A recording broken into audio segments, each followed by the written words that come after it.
በነገራችን ላይ እኔ አሁን የቱ ይቀላል ብለህ ብትለኝ አርቲስት ከምን አክቲቪስት እያልኩ ብናገር ባወራ ፖለቲካው ስለገብተው መጥፎ ነገር የሚወሩ ሰዎች በሙሉ አክቲቪስት ተባለ አንድ ጥግ ላይ ሆኖ ጥግ ተፈረጁና እንደዛ ሆኑ እንዳልከው ሰለሞን ተካልኝም እንዲህ አይነት እንቅስቃሴዎች ውስጥ ደግሞ ገብቶ ነበር አለ ረጅም ጊዜ ከሙዚቃውና ከአርቱ ወጥቶ በአክቲቪስትነቱ ነው የምናውቀው እንዲህ አይነት ሰው ነበር እንደ ሰለሞን እስኪባል ድረስ ደግሞ ጽንፍ የያዘ ደግሞ ፖለቲካው ሲገባ እናገኘዋለን ጋዜጠኛ ሆኖ በጣም ሚዛናዊ አድርጎ ሲሰራ የምታውቀው ሰው ከተወሰነ ጊዜ በኋላ አክቲቪስት ሆኖ ስታገኘው ጋዜጠኛ ማለቱ ይቀርና አክቲቪስት ብትለው ይቀላል ፖለቲካዊ ጉዳዮችን ያነሳል በሙዚቃዎቹ ግን እንደዚህ የሆነ ዘር ውስጥ ገብቶ ጥግ ድረስ ሄደ አይደለም ሰለሞንን እንደ ታጋይ ነበር የሚያዩት በቃ ወያኔን እንደሚታገል እንደ አንድ ጀግና እንደ አንድ ጀብደኛ ነበር የሚያዩት በጣም የሱ ሙዚቃ ይከፈት ነበር በጣም ብዙ ቦታ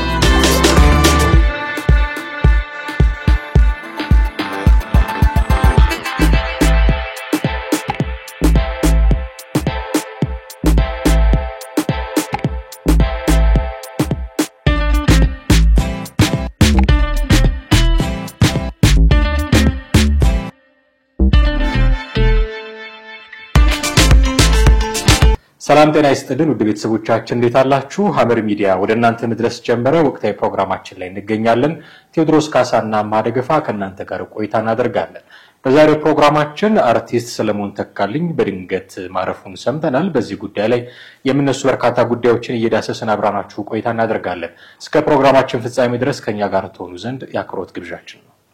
ቴዲ እንዴት ነህ ሰላም ነው ሁሉ ሰላም አለን ዛሬ በማለዳ ወደ ቢሮ ስንገባ ይሰማነው የአርቲስት ሰለሞን ተካልኝ ህልፈተ ህይወትን ነው ሌሎች ፕሮግራሞች ለመስራት ነበር እቅዳችን ግን ይሄን ከሰማን አይቀር በሰለሞን ተካልኝ ላይ የሚነሱ በጣም በርካታ ጉዳዮች አሉ እነሱን እንደው ያነሳሳን ብንቆይ ለተመልካቾቻችንም አንዳንድ ያልተሰሙ መረጃዎችም ካሉ እነሱንም ለማድረስ እድል ይሆናል በሚል እሱ ላይ ለማተኮር ወደናል በዚህ አጋጣሚ ፕሮግራማችንን በጥልቀት ከመጀመራችን በፊት ለወዳጅ ለዘመዶቹ መጽናናት እንመኛለን ለሱም ረፍተ ነፍስን እንመኛለን ከዛ ግን እንደው አርቲስት ሰለሞን ተካልኝ ማን ነበር እንዴት ነበር አንዳንድ የፖለቲካ ህይወቶች ውስጥም ደግሞ ስለሚሳተፍ እንዲህ ያደረገ እንዲህ ተፈጸመ ከማለታችን በፊት ህልፈተ ህይወቱን ስትሰማ ምን ተሰማ እኔ እንደማንኛውም ሰው አዝኛለሁ ግን ደግሞ አይምሮዬ ውስጥ የመጣው ለዚህ ነበር ወይ የምትለው አባባለች ምክንያቱም በጣም በየጊዜው አዳዲስ ነገሮች ይለቅ ነበር በቲክቶክ ላይም በፌስቡክ ገጽ ላይም እናገኝ ነበርና በፊት ከሚያደንቁት መካከል አንዱ ነበርኩኝ በኋላ የሰውየውን ሁኔታ መገለባበጥና በአቋሙ ለመጽናት በየጊዜው አዳዲስ ነገሮች ላይ ምናምን ሳይ እንደማንኛውም ሰው ተከታተላለሁ ወይም እንደማንኛውም የሚዲያ ባለሙያ ይሄ ሰው የምን ይያለ ነው ብለ በነገራችን ላይ እኔ አሁን የቱ ይቀላል ብለ ብትለኝ አርቲስት ከምን አክቲቪስት እያልኩ ብናገር ባወራ ወይ ደግሞ ለዚህ ቀረጻ እሱን ቃላት ብጠቀም ደስ ይለኛል ምክንያቱም በጣም ለረጅም ጊዜ ከሙዚቃውና ከአርቱ ወጥቶ በአክቲቪስትነቱ ነው የምናውቀው ልክ እንደ የኛ የጋዜጠኛ ሙያ ማለት ነው አንዳንዴ አሁን ጋዜጠኛ ሆኖ በጣም ሚዛናዊ አድርጎ ሲሰራ የምታውቀው ሰው ከተወሰነ ጊዜ በኋላ አክቲቪስት ሆኖ ስታገኘው ጋዜጠኛ ማለቱ ይቀርና አክቲቪስት ብትለው ይቀላል ሰውም በአክቲቪስትነቱ ነው የተቀበለው ስለዚህ አክቲቪስት በሚለው ለዚህ ቀረጻ ብትጠቀም ደስ ይለኛል ለራሴ ለአንተም ካልጎረበጠ መጠቀም ትችላለህ እንዳልከው ነው አክቲቪስት የሚለው ሲያቤ በራሱ አቢዝ የተደረገ ይመስለኛል አክቲቪስት ለበጎ ነገር ሲጠቀሙበት ነበር መናቀው የሰብአዊ መብት ንቅናቄ ላይ የሚሰሩ የእንስሳት መብት ተሟጋች የሚሰሩ አክቲቪስቶች ብዙ አሉ እኛ ሀገር ሲመጣ ቃሉ አቢዝ ተደረገና ፖለቲካው ስለገብተው መጥፎ ነገር የሚወሩ ሰዎች በሙሉ አክቲቪስት ተባለ አንድ ጥግ ላይ ሆኖ ጥግ ተፈረጁና እንደዛ ሆኑ እንዳልከው ሰለሞን ተካልኝም እንዲህ አይነት እንቅስቃሴዎች ውስጥ ደግሞ ገብቶ ነበር እኔ ብዙ ጊዜ የሆነ የጥበብ ሰው ወይ ደግሞ ሰው ጋር ዝናው ሰው ጋር የደረሰ ሰው በየትኛው መስክ ሊሆን ይችላል ፖለቲካ ውስጥ ሲገባ ለምንድን ነው እንደዚህ የሚሆነው የሚል ጥያቄ እንደናነሳ የሚያስገድደን ይመስለኛል የሰለሞን ተካልኝ ህይወት ሰለሞን መጀመሪያ አካባቢ ብናቀው ምናልባት ወደ በኋላ በደንብ ጠልቀን ሰንገባ መታነሳቸው ነገሮች ሊኖሩ ይችላሉ ግን አገር በሚሸቱ ዜማዎች ነበር የሚታወቀው ሲታወቅም እንደዛ ነው ከዛ ህዋትን መቃወም ጀመረ ከዛ መልሶ ህዋትን መደገፍ ጀመረ እንደዚህ ያለ ነው ህይወቱ የሄደውና አንዳንዴ ድምጻዊነቱን እርግፍ አርጎ ትቶ ፖለቲካ ውስጥ ሙሉ ለሙሉ በመግባት እንዲህ አይነት ሰው ነበር እንደ ሰለሞን እስኪባል ድረስ ደግሞ ጽንፍ ያዘ ደግሞ ፖለቲካ ውስጥ ሲገባ እናገኘዋለንና የሱ ህይወት የሚነግረን ነገር ብዙ ሰዎች ታዋቂ ሰዎች ህዝብ ዘንድ ስማቸው ስራቸው የደረሰላቸው ሰዎች ፖለቲካ ውስጥ ሲገቡ የሚገቡበት ጽንፍ በጣም ነው የሚያስደነግጥ በጣም ጥግ ድረስ ነው የሚሄዱት ምናምን ከዚህ በፊት ብዙ ሰዎችን ማንሳት እንችላለን ሀጫሉ ሁንዴሳን ማንሳት እንችላለን ነብሱ ይማረውና አሁን ቴዲ አፍሮ ለምሳሌ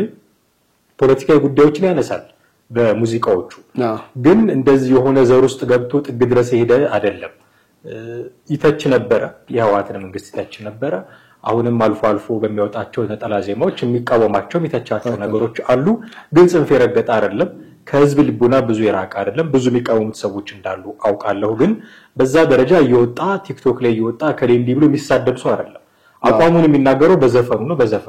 ከዛ ውጪ ብዙም ቃለ መጠይቅም ሲሰጥም አታየው ሲሰጥም ቁጥብ የሆነ ንግግር ነው የሚናገረው ሰለሞን ተካልኝ ላይ ግን ይሄንን አናይም ነበር በጣም ቲክቶክ ላይ ወጥቶ በጣም ስም ጠቅሶ ይሄ ማለት እንዲህ ማለት ነው ያለ አሁንኛ መጠቀም አይገባንም እነዛ ቃሎችን ይሄ ማለት እንዲህ ማለት ነው ያለ ሁሉ ይናገር ነበርና አንዳንዴ ዝና አለ ማለት ሰው ጋር ደረሰሃል ማለት ይፈለከውን ነገር ደግሞ ተናገራለህ ማለት አይደል ይሄን አስተምሮም ቢያልፍ ይመስለኛል የሰለሞን ተካልኝ ህይወት የሆነ ሆኖ ከደርግ ዘመን ጀምሮ ይታወቅ የነበረ ድምጻዊ ስለሆነ ሰለሞን ተካልኝ በ3 ወይን በለው ማራት አንተ እንደምትፈልግ ተከፋፍሏል ዘመነ መንግስታት ምን አይነት ሰው ነበር ሰለሞን ተካልኝ የሚለውን ከደርግ ዘመን ጀምሮ ማየት እንችላለን ከደርግ ዘመን ጀምሮ ስናየው አንደኛ በአርት ውስጥ ነው የምናቀው በሙዚቃው ነው የምናቀው ሁለተኛ ደግሞ በኢትዮጵያዊነት ነው የምናቀው ኢትዮጵያ የሚሸቱ ሙዚቃዎችን ነበር የሚሰራው በርግጥ በደርግ ዘመን በተለይ መጨረሻዎቹ ላይ አንድ እንደ ህግም የደርግ መንግስትም ያመጣው ነበር ማንኛውም ሰው ሙዚቃ ሲያወጣ በሙዚቃ አልበም ውስጥ አንድ አገርኛ ሙዚቃ መኖር መቻል አለበት እሱ እንደ ግዴታ ነው ልክ አሁን የትዝታ ሙዚቃ በእያንዳንዱ አልበም ውስጥ እንደማናጣው አይነት ነገር እንደዛ ያ ደግሞ ስለ ሀገር ግዴታ ነበርና ሰለሞንም በዛ ነበር የምናቀው ከዛ በኋላ ኢህአዲግ ሀገሪቱን ሲቆጣጠር ደግሞ ብዙዎቻችን በተለይ አንቺም 00 በሚለው ሙዚቃ የዛኔ ነው የፈመሰው በጣም ታዋቂ በጣም ተወዳጅ ሆነው ብዙ ሰዎችም ሰለሞንን እንደ ታጋይ ነበር የሚያዩት በቃ ወያኔን እንደሚታገል እንደ አንድ ጀግና እንደ አንድ ጀብደኛ ነበር የሚያዩት በጣም የሱ ሙዚቃ ይከፈት ነበር በጣም ብዙ ቦታ በጣም የሚገርመው እኮ ደግሞ ምን መሰለ ወያኔ ይሄ አንቺም 00 የሚለው ሙዚቃ አልበም በየትኛውም ስቴሽን ላይ ያዛኔ በርግጥ ያለው ኢትዮጵያ ሬዲዮ ነው ከዛ በኋላ ፋና ነው የተቀላቀለው በእነሱ ላይ እንዳይለቀቅ በየመስሪያ ቤቱም እንዳይደመጥ በየመዝናኛ ቦታ እንዳይደመጥ የተከለከለ ሙዚቃ ነበር ያን ጊዜ እንግዲህ ያው ብዙ ሰው ካሴቷን ገዝቶ ቤት ውስጥ ተደብቆ ምን ብሎ ባለማጫወቻ ነው የምትሰማው የነበረውና ብዙ ሰው እንደ ጀግና እንደ ጀብደኛም እንደ ታጋይም ስለሚያይ እንደ ሂሮም ስለሚያይ የሰለሞን እንደ ትግል ውስጥ እኮ እና ግንቦት 7 ሲገቡ እኮ የሱ ሙዚቃ ለታጋዮች ወያኔን ለሚወጉ ታጋዮች ኦነግም ሆነ የግንቦት 7 ማነሳሻ ይጠቀሙበት ነበር አርበኞች ግንቦት 7 ያ ሁሉ እንግዲህ ተገልብጦ ነው በኋላ ባልታሰበ መንገድ የሆነውና በዛ ዘመን ያለው ነገር ይሄን ይመስል ነበር በኋላ ግን ሳገብቶ ምን የገባ ወይ ለሱ የተገለጸለት ለሌላው ህዝብ ያልተገለጸው ነገር ይኖር ይሆን ባልታወቀ ሁኔታ ወያኔ መደገፍ ጀመረና በጣም ብዙ ሰው ደነገጠ በጣም ብዙ ሰው ምክንያቱም ሰለሞን ምን አጥቶ ነው ብለህ ትላለህ ለምሳሌ ስምና ዝና እንዳይል ስምና ዝና አለው ገንዘብ እንዳይል የተሻለ ኑሮ ያለበት ሀገር ነው የሚኖረው ስልጣን እንዳይል እንግዲህ ምናልባት ያው ሰዎች ፍላጎት ማለቂያ የለውም ሰዎች የሚዋጉት የሚታገሉት ምን የሚሉት ከነዚህ ለአንዱ ነገር ሊሆን ይችላል ወይ ገንዘብ ለማግኘት ወይ ስምዝና ለማግኘት ወይ ስልጣን ለማግኘት ሊሆን ይችላል ከነዚህ ነገሮች ውጪ ነው ማለት አትችልም እንግዲህ በመድር ላይ ያለ ሰውና ምን አጥቶ ነው የአብዛኛው ሰው ጥያቄ ነበር በጣም ግን እዛኔም እንደሚያደርጉት ቀጥታ ጥሩ ወያኔ በዛን ወቅት ምን አይነት ሲስተም ተጠቀመበት ቀጥታ ወደ ሀገር ውስጥ እንዲገባ ተፈቀደለት መጣ ሲመጣ ሬዲዮ ፋና ላይ ለ3 ሰዓት ያክል የቆየ ቃለ ምልልስ ነው ያደረገው በዚህ በቃለ ምልልሱ እንደውም የሚገርም ጋዜጠኞች ከስር ያሉ ጋዜጠኞች ኢንተርቪው እንዲያደርጉት አልተፈለገም በሬዲዮ ፋና በትልቅ ደረጃ ላይ ያሉት በኃላፊነት ቦታ ያሉ ሰዎች ናቸው ኢንተርቪው ያደረጉትና ከ3 ሰዓት በላይ የላቀ ቃለ ምልልስ ተደረገ ሁሉም ተደናግጦ ነበር የሰማው ምን አስነክተውት ነው እስር ቤት ቢኖር ምን አስነክተውት ነው ትላለ ግን አሜሪካን ሀገር የሚኖር ሰውዬ ስቴት የቀያየረ የሚኖር ሰውዬ ምን አርጎ ነው በጣም ለብዙዎች አስደንጋጭ ነበር የሆነው አስደንጋጭ ነው የሆነው ከዛ በውጭ ሀገር ሲሄድም አይ ቲንክ ብዙዎቹም ተቃውመውታል እንዴት ባንዴ ተገለበጥክ ባንዴ የዚህ መንግስት ሆንክ መጀመሪያ ያደርግ ነበር ከዛ ቀጠልክ ደግሞ የወያኔ ሆንክ ብሎ በጣም ብዙ ሰው በሱ ላይ ተቃውሞ አንስቷል ከዛ ብሎ መጣ የጠቅላይ ሚኒስትር አብይ ስልጣን ወይ ደግሞ ለውጡ ሲመጣ ደግሞ ባንድ ተገለበጠ በቃ የሰለሞንን ያክል በነገራችን ላይ በኢትዮጵያ ፖለቲካ ውስጥ የተገለባበጠ የተለዋወጠ ፖለቲከኛም አርቲስትም ማግኘት አትችልም እከሌ ብለን ስም ልንጠራ እንችላለን ማንንም የሱን ያክል አክሮባት ይሰራ የለም በቃ እና በሚገርም ሁኔታ ጠቅላይ ሚኒስትሩን ደግሞ ኢትዮጵያዊ ሙሴ ናቸው ብሎ ደግሞ በቪዲዮ ወጥቶ አንድ በግጥምም በዜማም በቃ ይዞዬ እውነት ምንድነው ምናምን ብለን እስከንል ድረስ ተገለባበጠና ከጠቅላይ ሚኒስትር አብይ ጎን ነኝ ማለት ጀመረ መደገፍ አለብን የሚለውን ሙሴያችን ናቸው የሚለውን ደግሞ አለ ቲክቶክ ላይ ማሁን ድረስ ከዛ በኋላ ደግሞ ምን እንደሆነ ደግሞ ሳናቃው መልሶ ደግሞ ወያኔ ሆነና ብዙዎቻችንም የደነገጠው ደግሞ እሱ ነው ከዛ ጭራሽ የአብይ መንግስት የኔ መንግስት አይደለም ያንተ መንግስት ነው እስከማለት ደረጃ ደረሰ እዚህ ላይ አሁን ምን መሰለ ለምሳሌ የሰለሞን ተካልኝ የተወለደው ቤኒሻንጉል ውስጥ ነውና እንግዲህ ከለታት አንድ ቀን ነው የአያቱ ስም ነው ትግሬ እንግዲህ በተደጋጋሚ ያነሳታል አርቲስት ሰለሞን ተካልኝ ማሪ አሁን ከዋትን መደገፍ ከጀመረ በኋላ ያመጣት ነው የአያት ስም መጣ ማሪ እንትለዋል በአያቴ ወደዛ ቢሳብ ነገር አለኝ ነው አለኝ ነው ግን እንግዲህ ማሪ ብሎ ደግሞ ትግሬ ላይኖር ይችላል ምናልባት ከስንት አንድ ልታመጣ ትችላለ በአብዛኛው ወደ አማራ በተለይም ወደ ጎንደሩ ምናምን የሚሄድ ስያሜ ነው ለዛም ይመስለኛል አሁን አንድ ጎንደሮችን በጣም የተናገረበት ንግግር ላይ ለምንድነው በአማርኛ የምትናገረው ጎንደሬ አይደለም ወይ ይሉኛል የሚለውን ነገርም ምክንያት ያነሳው እሱ ነውና የሱ የዘር ሐረግ ወይ ደግሞ የሱ ትግራዋይነት የሚመዘዘው ከአያቱ እንደሆነ ተናገረና በኋላ በቃ አውቶማቲካሊ ትግሬኒ ማለት ብቻ አይደለም እኮ በሱ ብቻ ቢበቃው ጥሩ ነበር አማርኛም የመጣው ከትግርኛ ነው የሚል ደግሞ አዲስ ፍልስፍናም ደግሞ አመጣው እና በጣም ደነገጥንና ጭራሽ አማራ ሆኜ በመወለዴ ጽፎ ያለው ቃል በቃል ነው እንደውም የተናገረውና ጥቂት ጎንደሬዎች አላ አማርኛ ስለተናገርኩ አማራ አይደለም ወይ ለምንድነው አማርኛ መጠቀም መቻል አለብኝ ይሉኛል አማርኛ ስለተናገርኩ ግን አማራ አይደለሁኝም አማርኛ የትግራይ ቋንቋ ነው አማራ ሆኜ ባለመፈጠሬ በጣም ደስ ነው የሚለኝ ብሎ ተናገረው አሁን ቪዲዮ እንደውም በዛሬው ቀን ጧት ላይ ጀምሮ በጣም እየተንሸራሸረ ያለ ነውና በዛ ልክ የጥግ ያዘ ብሔርተኝነት በማንንም ላይ አላየንም እውነቱን ለመናገር ይሄን ነገርኛ ምንናገረው ምናልባት አሁን አንዳንዱ ቀደምም ከቀረጻን በፊት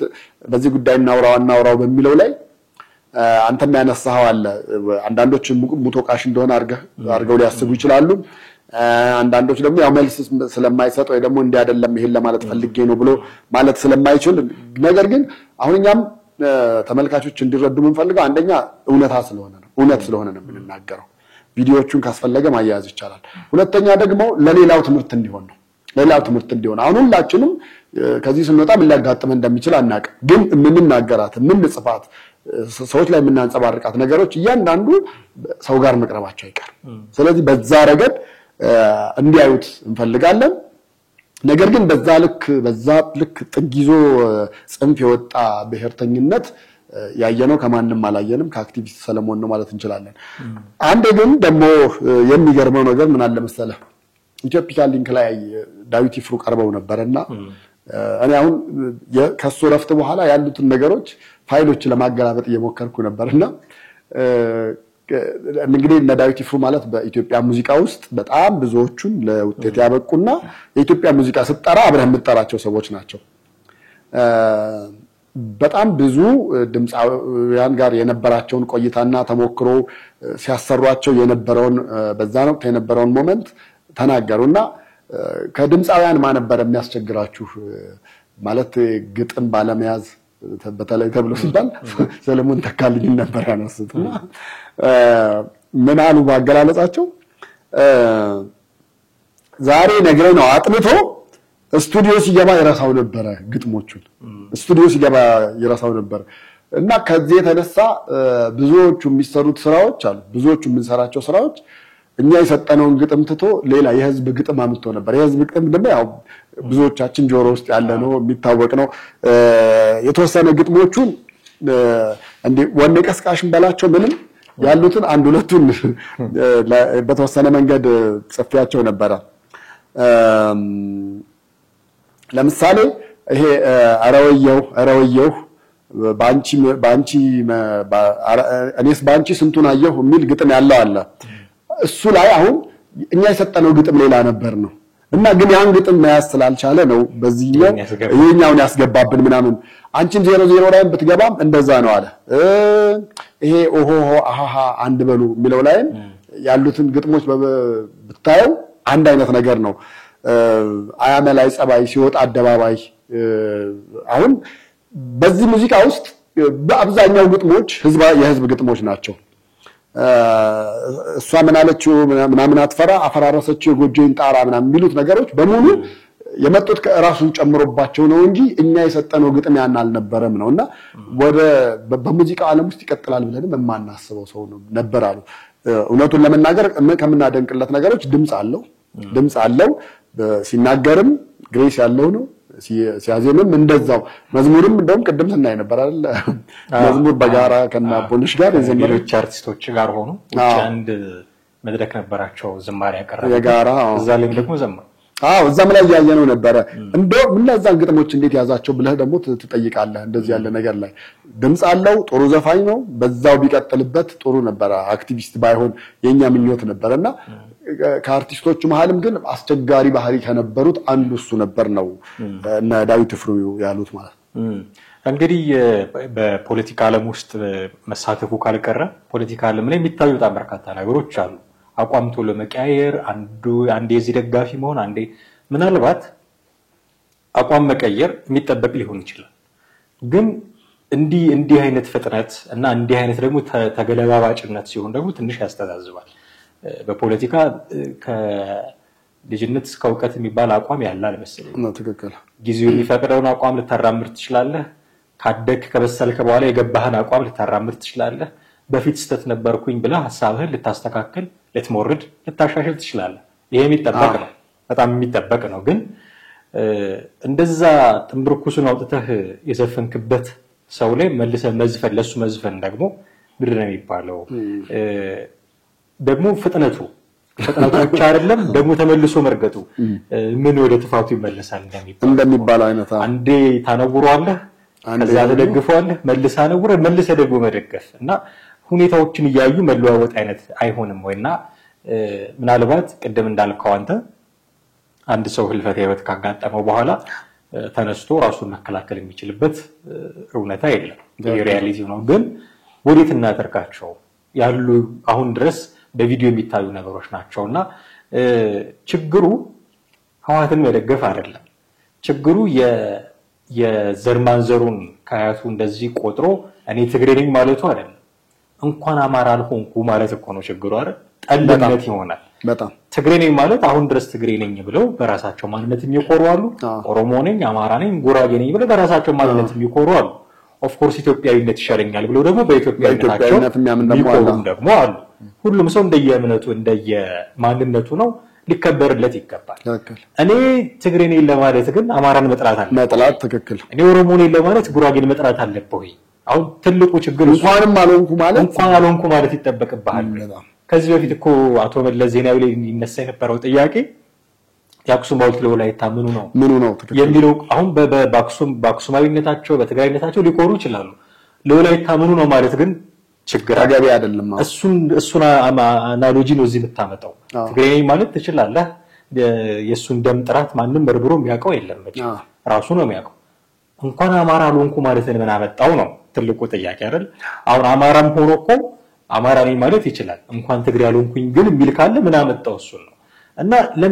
ምንድነው እንዲህ አይነት ነገር ውስጥ የሚከታቸው? አንድ ማንሳት የምፈልገው ጥያቄ መቼም ትልቅ ተቃውሞ ነበረው ህወሓት ላይ። በጣም ዘፈኖቹ በሙሉ እሱን ነበር በጣም ትልቅ ዝናን ያገኘውን በዛ ውጭ ያሉት የህወሓት ሎቢስቶች የህወሓት ደጋፊዎች ምን ቢሰሩ ነው? በጣም ለነሱ ትልቅ አቺቭመንት ነው በነገራችን ላይ ይሄ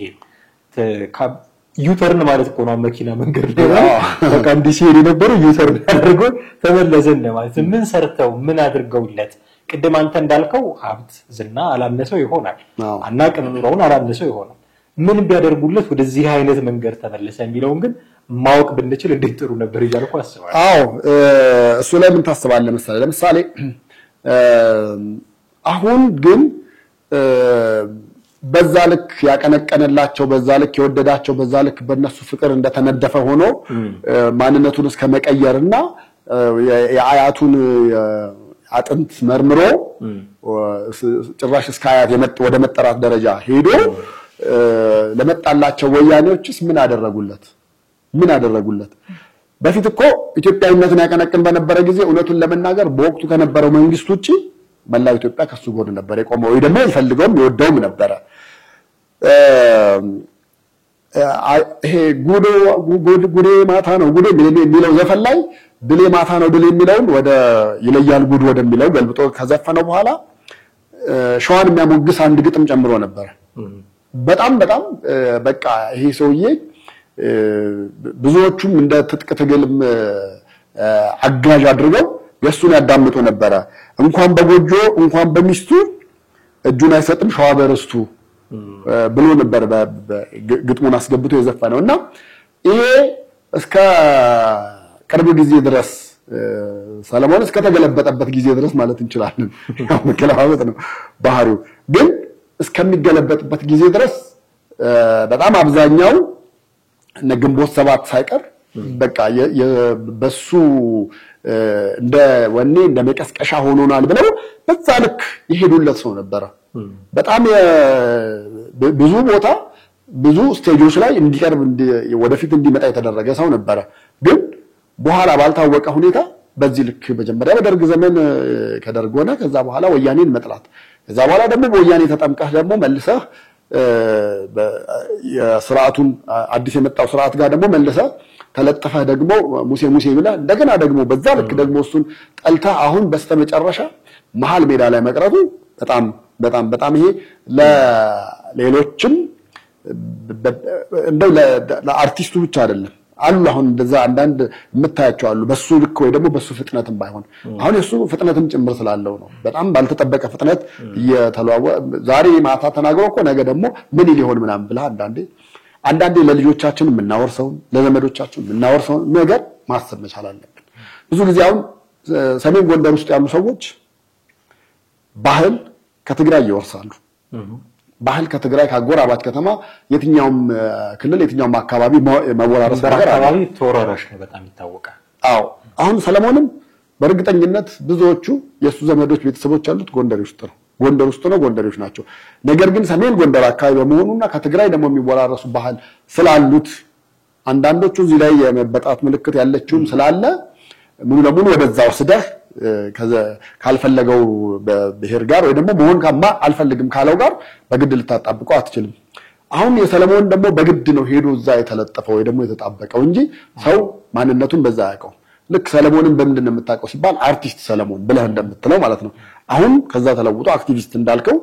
ማንነት ላይ በኋላ ደግሞ መልሰ ለውጣ የሰውዬ እንዲህ ነው ብለህ ማለት ያን ያክል ተገቢ አይመስለኝም። እርግጥ ነው አንተ እንዳነሳው ወያኔ ቢሆን መሆን ችግር ላይሆን ይችላል። ግን ወያኔነትን ለማንጸባረቅ ሌላው ማጥላላት ነው። እና በቃ ሰለሞን ወደ መጨረሻው አካባቢ በተለይ ከህዝብ ጋር ብሽሽቅ ውስጥ ገብቷል። የመጨረሻ ነገር ብሽሽቅ ውስጥ ገብቷልና ሞል አካባቢ ከሰዎች ጋር ተጣልቶ ስታየው የተጣላው በዚሁ በብሽሽቁ ምክንያት ነው። መዝናኛ ቦታ ቢች አካባቢ ሄዶ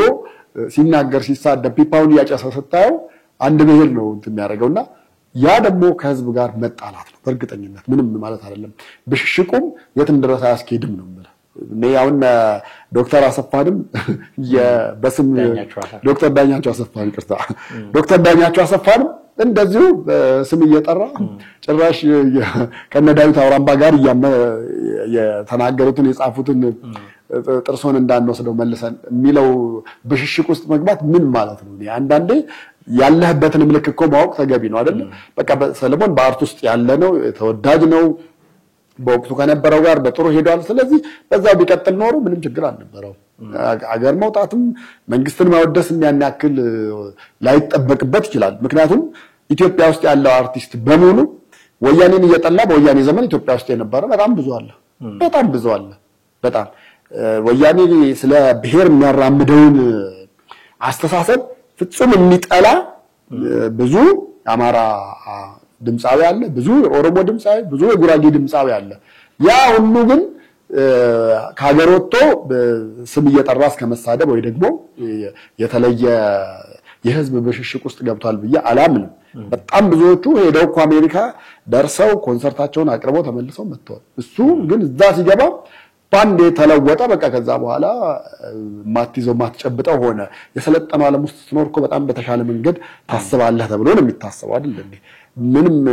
ምናልባት ያልተማረ ድምጻዊ ሊሆን ይችላል። ያልተማረ ስለ በዘመናዊ ትምህርት ግን ባለው በመክሊቱ ደግሞ ህዝብን ማገልገል አገርን ማገልገል መግባት አለበት እንጂ ታዲያ ህዝብ ብሽሽቅ ውስጥ መሆኑ ለሱም አሁን አብዛኛው የሶሻል ሚዲያ መነጋገሪያ ርዕሰ ጉዳይ እሱ ነው። አብዛኛው የጥላቻ ንግግሮቹ ናቸው ሶሻል ሚዲያው ላይ እየሄዱ እየተራመዱ ያሉት። አሁን በህይወት ቢኖር እንኳንና እድል ቢሰጠው ምናልባት እንደው ንስሐ ቢገባ እንኳን ምን ያክል የሰውን አእምሮ የተቆጣውን የተናደደውን ህዝብ ሊመልስ ይችላል የሚለው ነገር ጥያቄ ምልክት ውስጥ ያለ ነገር ነው ብዬ ነው የማስበው ሰለሞንና በጣም ባይሆን ጥሩ ነበር ግን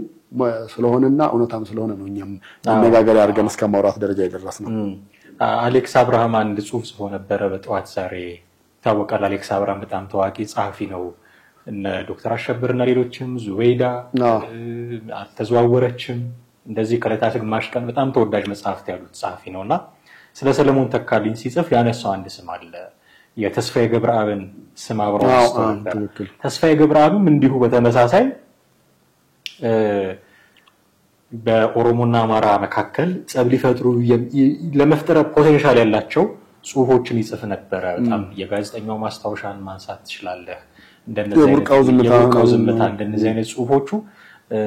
በግድ አሁን ቅድም በግድ ወደዛ ተለጠፈ እንዳለው ሰለሞን ተካልኝን ይሄኛው ምጽዋ ላይ ብቻውን ነኝ እኮ ብሏል አይደል? ምጽዋ ባህር ዳርቻ ላይ ብቻውን ኢሬቻ ያከበረ ሰው ብቻውን መስምና እንደዚህ የብሔር ማንነታቸውን እያምታቱ በዛ መካከል አሁን ጥበብን ሰው ለማቀራረብ አገር አንድ ለማድረግ ህዝብ ለህዝብ ለማቀራረብ ነው እንጂ ለመለያየት እንዴት ተሰራበታለ ከሚል መነሻ እኮ ነው። እና እሱንም ጠቅሶት ነበር። ባይሆን ግን እንደዚህ ታዋቂ ሰዎች አቋማቸውን በግልጽ ቢናገሩ እና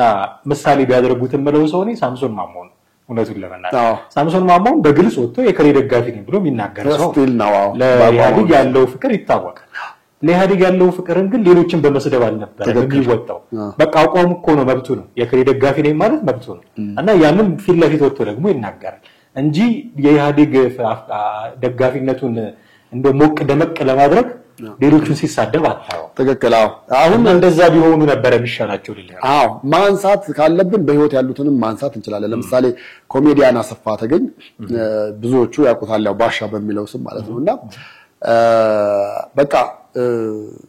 ጥሩ ኑሮ እየኖረ የተሻለ ህይወት ህዝቡም ተቀብሎት እየኖረ ነው። ከተወሰነ ጊዜ በኋላ ተነስቶ ኤርትራዊ ነኝ አለ። ኤርትራዊ ያለ መንግስት ለኤርትራዊ ቆንክማ ብሎ አንገቱን አንጠልጥሎ ወደ ኤርትራ ወሰደው። እዛም ደግሞ አንተ ደግሞ ኢትዮጵያዊ ብሎ ደግሞ እዛም እንዲሁ ስቃዩ ሲያቆይቶ መጣ። እዚህ መጥቶ ደግሞ ዝም ብሎ ስራውን እየሰራ እየኖረ ሳለ ትንሽ ቆይና ደግሞ ሰሞኑን ኦሮሞ ነኝ ያለው። እንደዛ ብሎ ደግሞ ኮንዶሚኒየሙን ከኔ ነጥቀው ከሰጡብኝ እስከ ማለት ደረጃ ደረሰ። ሄዷል ወደ ዱባይና ዱባይ ሄዶ በነገራችን ላይ አሁን ያሰፋን እሱ ኦሮሞነቱን ለማንጸባረቅ በጣም ብዙ መከራዎች እያየ ነው። መከራውን እያየ ነው። ብዙ ነገር በብዙ ነገር ለማሳመን አዎ ነህ ብሎ ህዝቡ በቃ አምነናል ድረስ ያን ያክል እየተጋጋጠ ነው ያለውና በዚህ ሂደት ውስጥ ለልጃሬድ ምስክር የነበረው እሱ ነበረ። እስር ቤት የዛኔ እሱ ያልተገባ ነገር በኦርቶዶክስ አማኞች ላይ ተናግሯል ተብሎ እስር ላይ በቃሊቲ ማረሚያ ቤት በኖረ ጊዜ ከዛ በኋላ ወደ ፍርድ ቤት ተመላልሶ ጉዳዩ በፍርድ ቤት ሲወሰንበት ምስክሩ የነበረው አሰፋ ተገኝ ነበር። አሁን ደግሞ ዱባይ ነው ያለው አሰፋ ተገኝና ዱባይ ሆኖ እንግዲህ ብዙ ስራዎች መስራት ፈልግ ነበር። ብዙ ነገሮች ማቅረብ ፈልጋለሁ፣ ነገር ግን አልቻልኩኝም። የምግቡም ሁኔታ በጣም ውድ ነው። ሆቴል ውስጥ አርፈናል ብሎ ሲል ኮሜንት ገብተህ ስታነብ ታፍራለህ። አንዳንዴ ለካ ወደ አንድ ጥግ መሆን ልመናው ላይ ነው ወይ በአማርኛ የምታረገው ብለው ኮሜንት ያደርጉት አሉና አንዳንዴ አርቲስት ስትሆን የህዝብ ነው። ፖለቲከኞች ለይቶላቸዋል ወደ አንድ ጥግ እንደሆኑ እንደዚሁ ታውቃለህ። አርቲስት ስትሆን ግን የህዝብ ነው። በቃ ሁሉንም ህዝብ እንዳመጣጡ አይተህ ተቀብለህ ነው እንጂ ወደ አንድ ማንነት ራስን ካስገባህ አስቸጋሪ ነው የሚሆነው። የተስፋዬ ገብረአብን የሚያነሳው ስላለ ነው። ተስፋዬ ገብረአብን ዝም ብሎ ይኖር የነበረ ሰው ነው። እንግዲህ በኋላ ኢትዮጵያ ፕሬስ ድርጅት መጥቶ ተመላልሶ ከዛ በኋላ ደርግ በግድ አንገቱን ይዞ ጦርነት ሲገባ እንደውም ጥይት ሳሊዝ ነው የተያዝኩትኝ ወረቀት ብቻና እነሱ ወያኔዎቹ ደግሞ መሰላቸው የደርግ ዶክመንት መሰላቸው ነው የሚለው። ከዛ በኋላ ነው እንግዲህ እሱ ከዛ መጥቶ እዚህ ባለስልጣኑ ነው። ከዛ በኋላ ግን እንዳልከው ነው ሁለቱም ብሄር ለማጋጨት ያልሄደበት ጥግ የለም። የሱን ያክል በዛ ጥግ የጻፈ የለም። እኔ በጣም በቀላሉ መጨረሻ ላይ የጻፋቸው ነገሮች ሁሉ የውሸት ድምር መሆናቸውን የምታውቀው ስለ ኮሜዲያን ደረጀ እና ሀብቴ የጻፈውን ነገር እኔ ብዙ ጊዜ የሱን ጽሁፍ አነብም ስለነበር አነበብኩ። ከዛ በኋላ ደሬ ጋር ስንገናኝ በስራ ጉዳይ አዲስ አበባ ወጣ ብለን ይሄን ሁሉ ብለዋልና እውነት ከሱ ጋር ይሄን ያህል ቅርበት ጓደኛ ነበራችሁ? እውነት በሱ ፊት እንዲቀልዳችሁ ነበር? እውነት የደነቱንም ሰው ያነሳዋልና ክንፉን እነሱ ፊት እንደዚህ ቀልዳችሁ ነበር ሲል ምን ነው የተናገረው ደረጀ? እውነቱን ለመናገር ከተስፋዬ ገብረአብ ጋር አንድ ቀን አንድ መድረክ አንድ ወንበር ላይ አንድ ጠረጴዛ ላይ ተቀምጠን አናውቅም ነው ያለው። ስለዚህ ስታየው መጨረሻው ምንድነው ማለት ነው? የሰውዬ ጭንቅላቱ የፈጠረውን ወይ ደግሞ በቅዠት በዲሉዥን ያየውን ነገር ቀምሞ ጽፎ ነው በዛ ልክ ያደረገው እንጂ ለካ የጻፈው በሙሉ ውሸት ነው ወደሚለው ድምዳሜ ውስጥ እንድገባ ሆነ ነው የምልህና ደረጀ ይሄ አንድ ቀን መጥቶ እንዲያወራው ማድረግ እንችላለን። በዛ ልክ ነውና አርቲስት ስትሆንም ደግሞ የህዝብም ስትሆን በዛ ልክ ከህዝብ ጋር አብረህ መሆን መቻል አለብህ እንጂ ጥጋ ሲይዘህ እዛ ድረስ መሄድ። ተስፋዬ ገብረአብን ሲሞት እንደዚሁ ነው በነገራችን ላይ የነበረው። ብዙዎች ሰው እንኳን ሞተ አይባልም፣ ብዙዎች ግን እንኳን ሞተ ነበር። ለምን እንደዛ ትላላችሁ? የሞተ ሰው እንዴት እንኳን ሞተ ይባል ስትል ቢኖር ደግሞ ከዚህም በላይ ጥላቻ ያስፋፋ ነበር፣ ቢኖር ከዚህ በላይ ጥላቻ ይዘራብን ነበር፣ ይጽፍ ነበር እስከ ማለት ነው የደረሰው ሰውና እኛንም እንግዲህ እንኳን ሞቱ ከመባል ይሰውረን ነው የሚባለው። አዎ ጥበብን ቅድም እንዳልኩት አሁን ተስፋዬ ገብረአብ የጽሁፍ ችሎታው የተመሰከረለት ነው። በጣም ቆንጆ አርጎ የሚጽፍ ብዕር ያለው ሰው ያንን ችሎታውን ስንት ነገር መጽሐፍ መስራት የሚገባው ጊዜ እንዲህ አይነት ደግሞ አንዳንዴ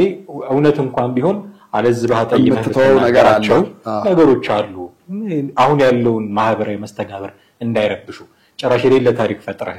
ማጋጨት ይቀርና ማለት ነው። እንግዲህ መነሻችን ሰለሞን ተካልኝ ነበረ። እንደው እግረ መንገዳችንን ሚስጥር ስቦንና በእናንተ ቤት ቋንቋ ሚስጥር ስቦንና እግረ መንገዳችንን ሌሎች ሰዎችንም ዳሰሰን። መነሻችንም አሁን ይሄኛው እኮ ሌላ ቦታ ይወስደናል። መነሻችን አማራ መዳረሻችን እንደዛ እንዳይመስልብን ግን መነሻችን ሰለሞን ተካልኝ ነው። መዳረሻችን ግን ጥበብ ላይ ያሉ ሰዎች መቼም አቋም አይኖራቸው አይባልም። ሁሉም ሰው የሃይማኖት ሰውም ይሁን የጥበብ ሰውም ይሁን ተራዘጋውም አቋም አለው። አቋምህን የምታንጸባርቀው ወይ በምርጫ ካርድ ይሆናል ወይ በአቋም መግለጫ ሰልፎች ሊሆን ይችላል። በእንደዛ ሊሆን ይችላል። ህዝብ ጋር በሚደርስ እንትን ግን ምናልባት በሱም አቋምን ልታንጸባርቅ ትችላለህ። ግን በሚያጋጭ መልኩ ሲሆን አሁን እንዳየናቸው አይነት ሰዎች ነው የምትሆነው። መሞትህ ያሳዝናል ማለፍ ያሳዝናል ግን ብዙ ሰዎች እንኳን ሞተ እስኪሉብህ ድረስ መሆን የለበትም ይሄንን ለማስተላለፍም ጭምር ነው ድንገተኛ ዜናም ስለሆነ ዛሬ በሰበር ገባና በዚህ ጉዳይ ተመልካቾቻችን እንግዲህ ሰለሞን ተካልኝን አስመልክተን ዛሬ የሰራነው ፕሮግራም ይሄንን ይመስል ነበር በመግቢያችን ላይ እንዳልነው ስንወጣም ለወዳጅ ዘመዶቹ ለአድናቂዎቹ መጽናናትን እንመኛለን እሱም ማረፍተ ነፍስን እንዲያገኝ እንመኛለን የዛሬው ፕሮግራማችንን ግን እዚህ ላይ እናበቃለን በሚቀጥለው ፕሮግራማችን በሌላ ርዕሰ ጉዳይ ደግሞ እንዲሁ መልሰን እናገኛችኋለን ቴዎድሮስ ካሳና ማህደገፋ ነበርን ጤና ይስጥልኝ